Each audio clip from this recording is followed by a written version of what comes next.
Hey everyone, grab your tea and relax. If you've never seen me before, my name is Dr. Tavala and I usually make vlogs in order to share my journey through medicine with you guys. Today's video is going to be a little bit different. I've got a comedian and fellow YouTuber here with me, Dr. Kiran. Do you want to introduce yourself? Hey guys, my name is Kiran. I'm a junior doctor and a comedian working in Manchester. I've also got a YouTube channel which we will link somewhere. So I make videos about my life as a doctor, a comedian, and yeah, just things I'm doing really. And today's video is going to be more on the advice side of things. Kiran has just finished working 6 days in a row on long days, which means it's 12-hour shifts, and as you guys can imagine, that just sounds so exhausting. So what I thought that we could do in this video is talk about Kiran's tips and tricks to essentially survive such long hours. How do you feel about that, Kiran? You ready? Yeah, I'm ready. I mean, it beats being at work for 6 days in a row, so I'm looking forward to the recording. Do you want to tell us a little bit about how these 6 days have been? So the way it actually came about is you don't normally do 6 days in a row. You normally either do the weekend or the weekdays. So Friday, Saturday, Sunday, 3, or Monday, Tuesday, Wednesday, Thursday. Yeah. But I did a swap with someone to try and get my cousin's wedding off in May, which was then postponed, and I was stuck with this swap of all of these days. And it was honestly so exhausting because I felt like I was at the hospital way more than I was at home. As soon as you get home, you just feel like going to sleep, and then you get up the next day and you have to go straight back to the hospital. So by the end of it, I was deliriously tired. I don't know how you find long days, Tavala. I do find them really tiring, but I also have a really long commute, and that is a factor. It's a 3-hour round journey. 3-hour round journey? 12 and a half hours of work, add on 3 hours, that's all like work related, and I need to somehow eat, sleep and maintain my well-being in between that. That's absolutely crazy. I don't know how you manage to swap to have 6 long days altogether, but what I have a pattern of doing is I try to swap out a long day. Okay. So when they pile 3 together, I would contact my rota coordinator to be like, oh, can I swap this long day? Can I move it to a weekend where I don't have much on? I actually do the opposite. I would much rather do them all in one go and get rid of it. I also, when I was in Peds a couple of rotations ago, I swapped my nights to do 7 nights in a row. You're lying. If I am starting nights, I may as well do all of my nights and then not have nights for ages, because it's not like you're doing extra. If you get them out of the way now, you're not having to do them later. And yeah, I hear that. It's kind of something that we've talked about before, which is just accepting that you are at work, you may not have time to do other things, so just making the most of your time at work and trying to enjoy the time at work too. Because if you're at work thinking, for sure, I can't that present moment thinking. Exactly. If you're thinking, I can't believe I'm here this long, I can't wait to leave, all of this sort of stuff, it's just going to be a terrible time for yourself. Whereas if you think, I'm here, I'm in a training post, I'm trying to learn things, get new opportunities, you know, I may as well get the most out of the time as I can, then you're going to enjoy it and learn. I love the mindfulness motivational speech that you just gave. Good, I'm glad. I think it's very meaningful. Maybe you can replay it on your way to work. Probably like 50 times because your commute's so long. When I start my first nights, this is what I'm going to play. I'm going to keep this little part of my phone. You can have it as a YouTube Shorts, hashtag. Hashtag YouTube. We're not talking about... It's similar to that short you uploaded that was accidentally not portrayed. Do you remember that? No, I have no idea what you're talking about. And then I texted you to say, do you realise that that's not a short because it's the wrong... You are exposing me. This video needs a different title. It needs to be Kiran exposes Tavala.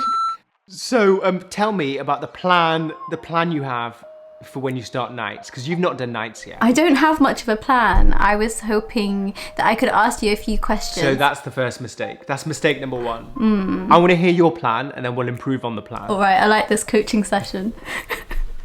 So my plan for nights would be hopefully learn how to drive so I can sleep in my car. And let me rethink this.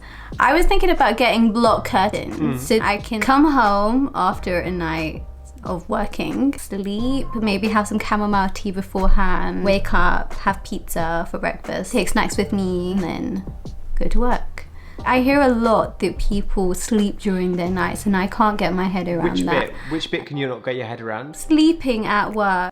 But why? So I can understand that it is the night time. How I see it as it's a shift. You have 12-hour shifts during the day, you have 12-hour shifts during the night, and I'd want to be sort of present and alert. There was one time that I shadowed a doctor, and during the night I was asleep for half an hour. I slept for 5 hours. So firstly, I know that I would struggle to wake up. But yeah, what are your thoughts about sleeping during the night when you're on your shift? Generally, so I think it's difficult because I agree, if you sleep, there's a risk that you could oversleep. There is, you know, the risk that you might be a bit tired and groggy afterwards. But at the same time, on the other side of things, when you do a night, there's some nights where you're just so exhausted that you just kind of feel like if I had a small sleep now, I think I would be more refreshed and it would get me. So like a power nap. Exactly. And you can take them. They're meant to be break rooms. You're meant to have at least 2 15-minute breaks in a 12-hour shift. So there are times that you can actually do this. I get the fear of, you know, not waking up. But set an alarm. So set a 10-minute alarm, 15-minute alarm, whatever you're doing. If you're that tired you need to sleep, go for it. I think though that if you have things to do and you're busy, the night goes way faster. If you have nothing to do and you're sleeping and waking and sleeping and waking, it's really interrupted. And the other thing to consider is, if you go home, are you going to then be able to sleep if you've been sleeping a bit during the night shift?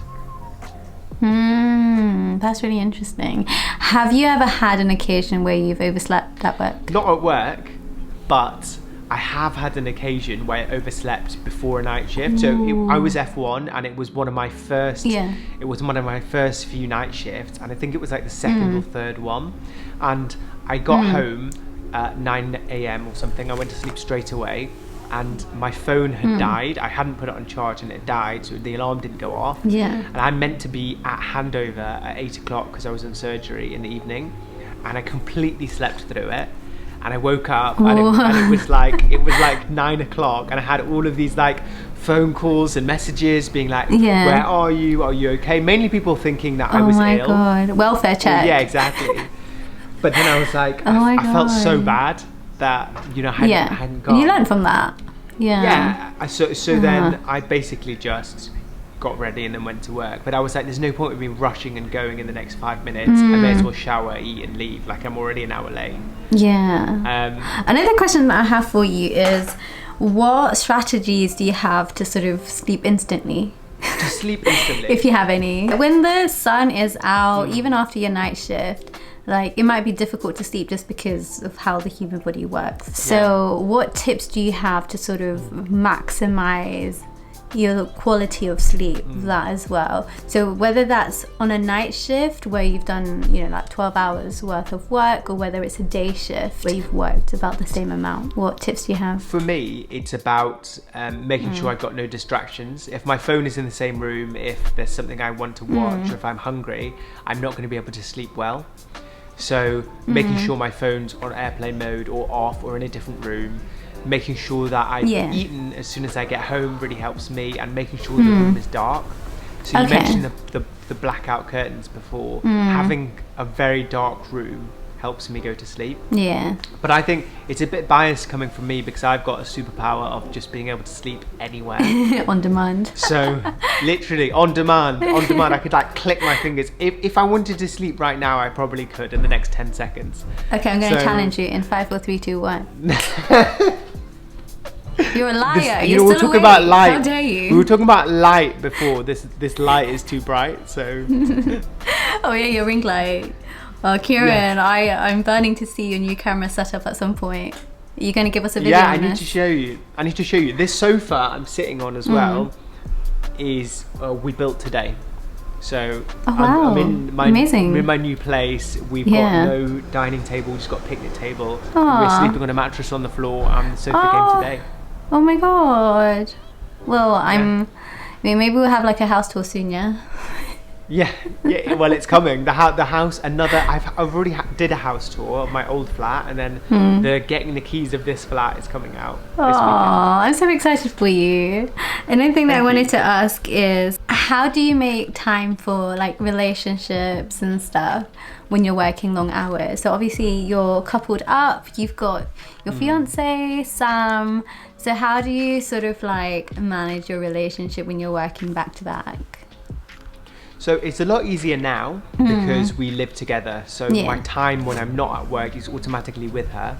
When I was in F1, I was working in Manchester, she was working in Sheffield. And that was a little bit more difficult, but you just have to basically plan in advance, allocate the time to be together, and then you can make it work. And it's also easier if you know that it's a finite amount of time that you're not going to be together, and then you will to be together. So then you can kind of enjoy your time apart, enjoy your time together, and make sure you're thinking about the other person and what they want to be doing too. How have you found it? As in, are you actively looking for someone? Have you had a relationship where you've been at work? I've not had any relationships during this whole year. I am looking for a husband, but I don't. That's so strong. Is that it's not? I'm looking for a partner, or I'm looking for a boyfriend. I'm looking for a husband. It was straight. I'm looking for a husband. I'm staring at the camera straight up, looking for a husband. If you know anybody. Why don't you tell the camera exactly what you're looking for, and then YouTube will find this person. What has this video become? I don't have like the relationship side of things to deal with at the moment. Maybe that would change if you guys help a girl out. No, I'm kidding. I have reflected on this. When I kind of come home at the end of a long shift, I have dinner with my family and then sort of like talk about my day. On long days, I kind of need all the time to recharge, especially as somebody who's introverted. So I tend to just like go to my room and just revenge, procrastinate, and then go to sleep. So I feel like if I did have somebody, I wouldn't know how that would work. Like I don't know if I'd be able to dedicate time to them. But maybe this is something that I imagine, because I haven't had the experience yet. So but I also think it's difficult for you at the moment because first of all your commute is so long. But also because you can't imagine it because it's not happened. But if someone did come, like you'd make the time for them. Like it just happens. It's like when people say, I don't have time to have a YouTube channel and make YouTube videos. Well, you make time for the things that matter. We both do it, like every single week. Thinking about it, maybe if my husband were home and I came home after a shift, I'd probably want to like spend a bit of time with them before I went to bed. I think that's something that will come naturally. But I also think it makes things easier as well. So for example, when I'm doing loads of long days in a row, Sam will help out and she'll make food and all of this sort of stuff. I get a packed lunch. And I know so cute. If I've got a day off, I'll make food and stuff like that. So even you help each other. Together, helps your time. Exactly. That's really cute to hear.